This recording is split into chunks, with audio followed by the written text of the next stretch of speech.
اعوذ باللہ من الشیطان الرجیم بسم اللہ الرحمن الرحیم۔ حضرات محترم، ایک صورت اور بھی ذہن میں آئی۔ بعض اوقات ایسا ہوتا ہے کہ ماں باپ ایک مکان یا کچھ ترکہ چھوڑ کے چلے جاتے ہیں، بیٹیاں شادی ہو کے اپنے اپنے گھر میں ہیں، بچے اس مکان پہ قابض ہیں اور وہ مکان کو بیچتے نہیں ہیں کہ ہم کہاں جائیں گے۔ اللہ یہ اجازت نہیں دیتا کہ تم کہاں جاتے ہو یا کہاں نہیں۔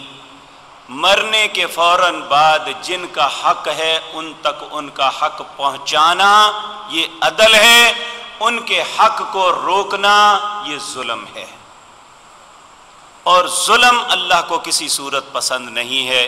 اللہ ہمیں ظلم سے تبارك محفوظ رکھے۔ الذي نزل الفرقان على عبده ليكون للعالمين نذيرا